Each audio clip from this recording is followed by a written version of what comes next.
Halo, selamat pagi anak-anak. Kita kembali belajar tematik tema 7, subtema 1, pembelajaran yang ketiga dengan topik pembahasan peristiwa kebangsaan masa penjajahan.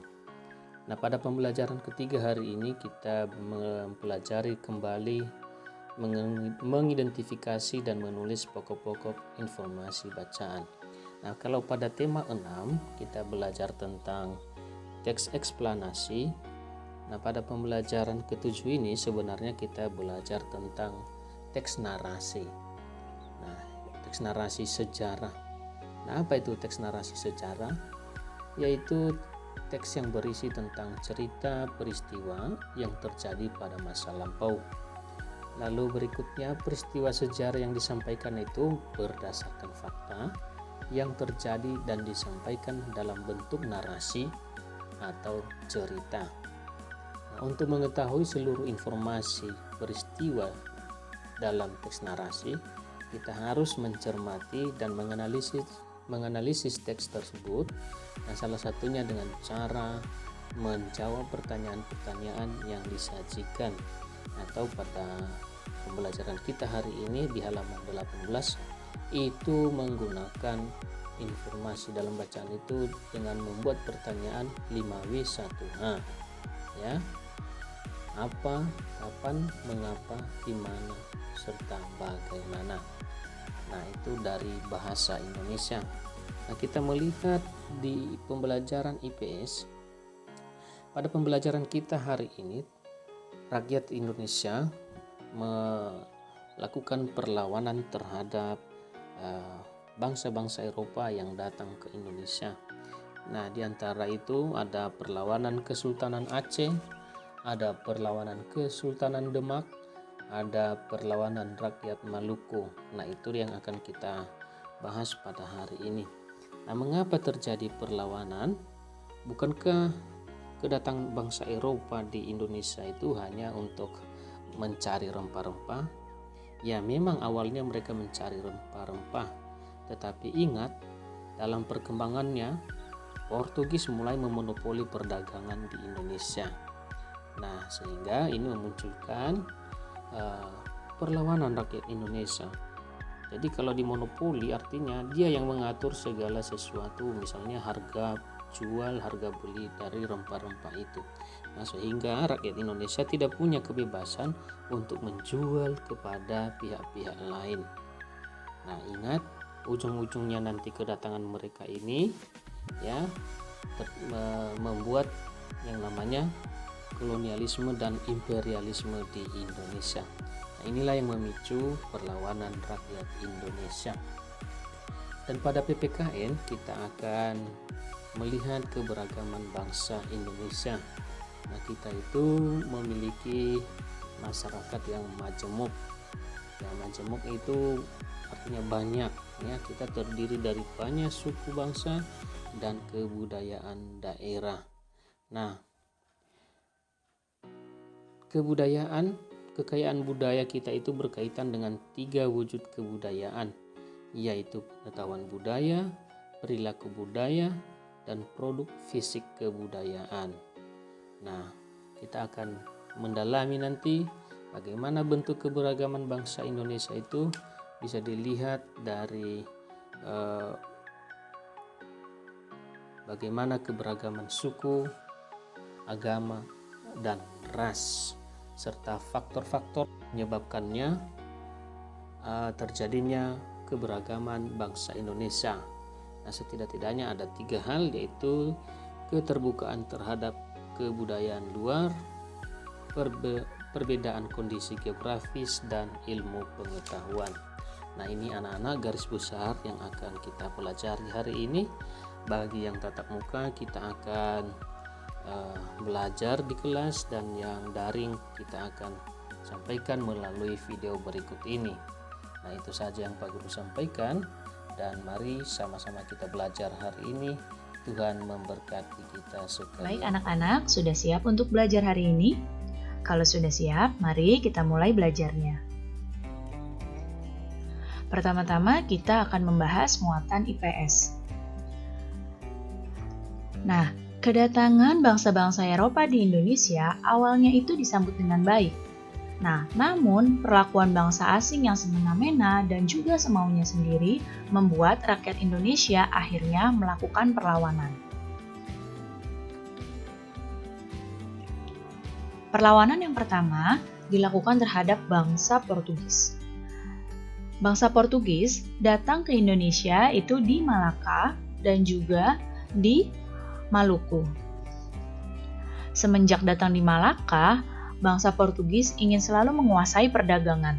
Perlawanan rakyat Aceh terjadi sejak Portugis menguasai Malaka pada tahun 1511. Perlawanan tersebut antara lain Sultan Ali Mugayyad Shah yang berhasil membebaskan Aceh dari upaya penguasaan bangsa Portugis. Kemudian ada Sultan Alauddin Riayat Shah yang berani menentang dan mengusir Portugis yang bersekutu dengan Johor. Dan juga ada Sultan Iskandar Muda yang merupakan yang paling gigih dalam melawan Portugis. Namun, perang ini berakhir setelah pelabuhan Malaka jatuh ke tangan Belanda pada tahun 1641. Kemudian, selain di Malaka, Portugis juga datang ke Maluku. Nah, pada awalnya Portugis diterima dengan baik. Namun, lama-kelamaan rakyat Ternate mengadakan perlawanan karena Portugis itu serakah, ikut campur dalam urusan pemerintahan. Rakyat Ternate yang dipimpin oleh Sultan Hairun bersatu dengan Tidore melawan Portugis, hingga Portugis terdesak. Namun, Portugis melakukan tindakan yang licik, yaitu dengan mengajak Sultan Hairun berunding. Dalam perundingan, Sultan Hairun akhirnya ditangkap dan dibunuh. Perlawanan rakyat Ternate dilanjutkan di bawah pimpinan Sultan Bawabuloh, yaitu putra dari Sultan Hairun. Pada tahun 1575, Sultan Bawabuloh bersama rakyat berhasil mengusir Portugis dari Ternate.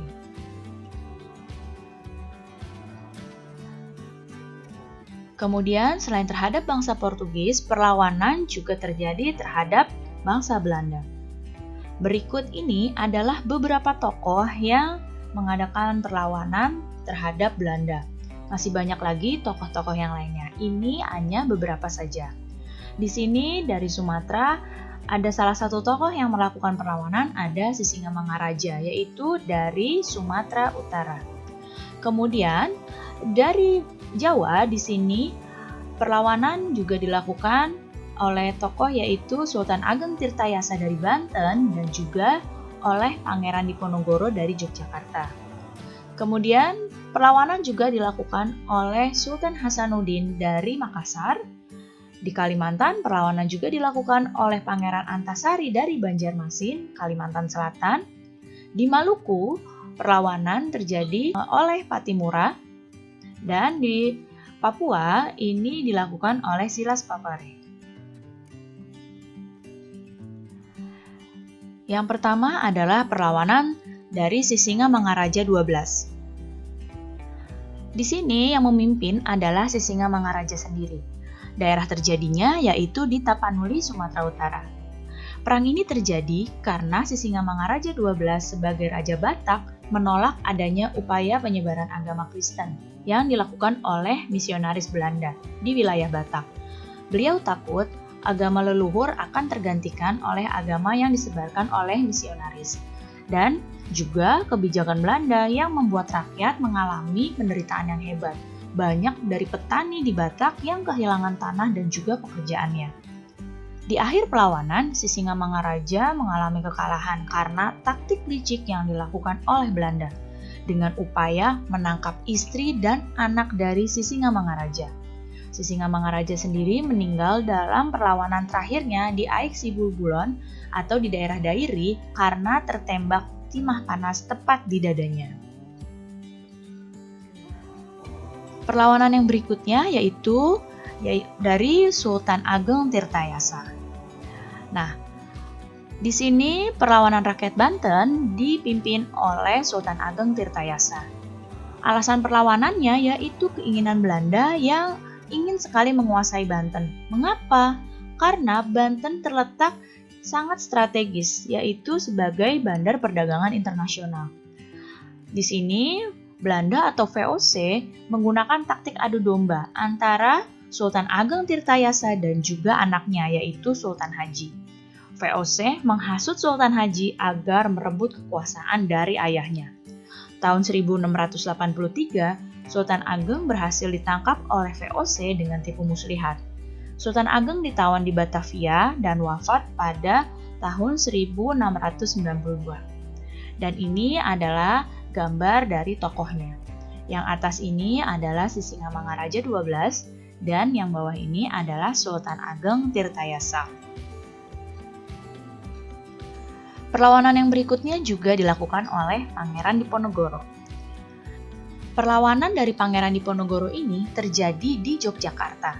Alasan perlawanannya yaitu Belanda ikut campur urusan keraton Yogyakarta. Bahkan untuk mengganti raja saja dan juga urusan pemerintahan harus izin kepada Belanda. Belanda juga melakukan pemasangan patok jalan di atas tanah makam leluhur Pangeran Diponegoro tanpa izin. Ini membuat Pangeran Diponegoro menjadi marah. Militer pemerintah kolonial Hindia Belanda ini sangat kewalahan untuk mengatasi perang gerilya. Perang gerilya itu adalah perang yang berpindah-pindah tempat dalam waktu singkat dan mendadak. Perang gerilya ini dilakukan oleh Pangeran Diponegoro dan Belanda sangat kewalahan dengan taktik dari Pangeran Diponegoro ini. Pada akhir perlawanannya, Pangeran Diponegoro itu ditangkap dengan tipu muslihat juga pada tahun 1830. Kemudian, Pangeran Diponegoro diasingkan ke Manado lalu dipindah ke Makassar. Kemudian ada perlawanan dari rakyat Makassar. Perlawanan rakyat Makassar dipimpin oleh Sultan Hasanuddin.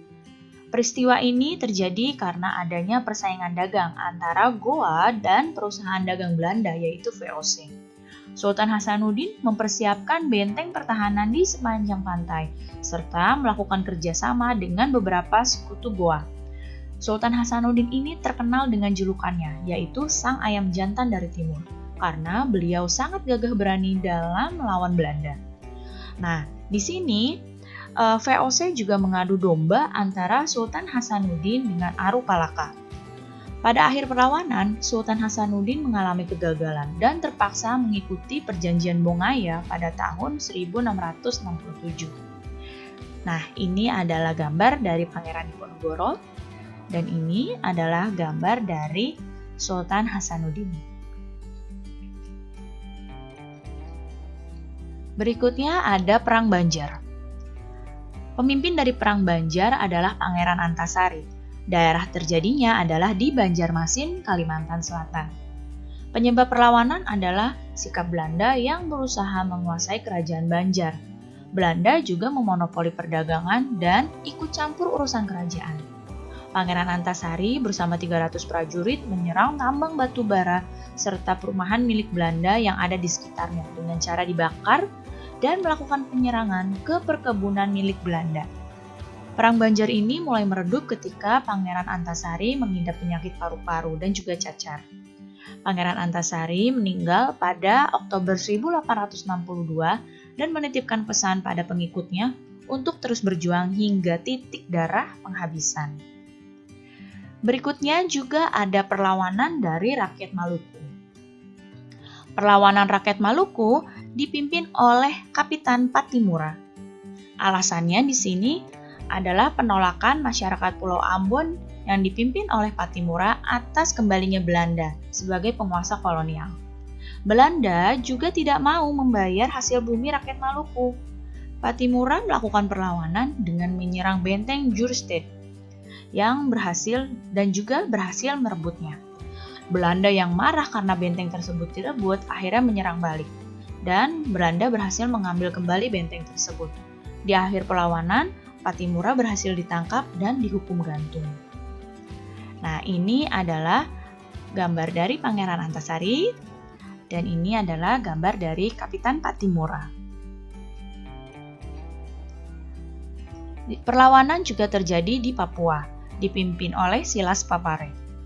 Alasan perlawanannya yaitu Irian Barat dalam masa penjajahan dan penguasaan Belanda. Bentuk perlawanannya yaitu berupaya untuk mempengaruhi batalion Papua guna melakukan pemberontakan memerangi penjajahan Belanda. Hasil perlawanannya berhasil. Pada tanggal 1 Mei 1963, Irian Barat resmi bergabung dan menjadi wilayah Indonesia. Ini adalah gambar dari Silas Papare.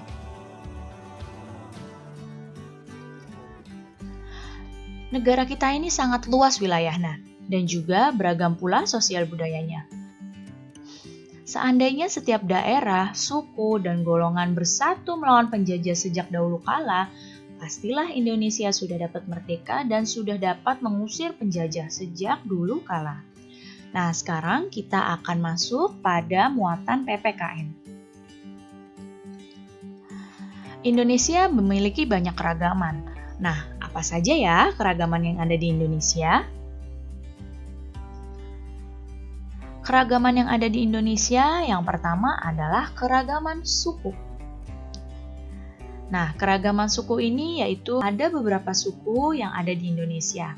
Contohnya di Sumatera ada suku Batak, Minang, Melayu, kemudian di Pulau Jawa ada suku Jawa, Betawi, Sunda, Baduy, Tengger, kemudian di Kalimantan ada suku Banjar dan suku Dayak, di Sulawesi ada suku Bugis dan Makassar, kemudian di Bali dan Nusa Tenggara ada suku Bali, suku Sasak, di Ambon ada suku Ambon, dan juga di Papua ada suku Dani dan Asmat.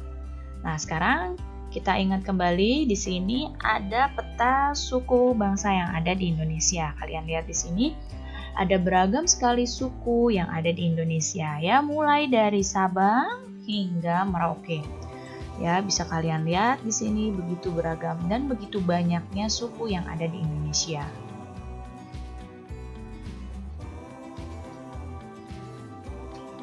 Keragaman yang berikutnya adalah keragaman ras. Masyarakat Indonesia merupakan keturunan dari beberapa ras, di antaranya ras Melayu-Mongoloid, ras Wedoid, ras Negroid, dan juga ras Papua Melanezoid. Kemudian, keragaman agama. Di Indonesia memiliki beberapa agama yang diakui oleh pemerintah, yaitu Islam, Kristen, Katolik, Hindu, Buddha, dan Konghucu.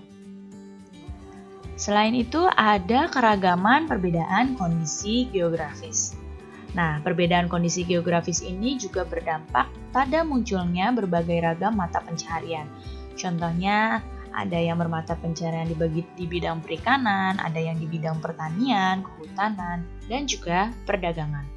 Jadi, ini adalah beberapa keragaman yang ada di Indonesia. Kita harus bersyukur atas keberagaman sosial budaya bangsa kita.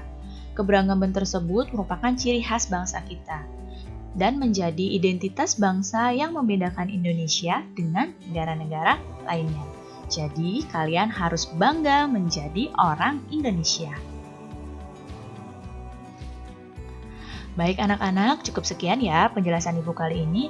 Mudah-mudahan kalian paham dan mengerti. Terima kasih anak-anak semua, sampai jumpa lagi.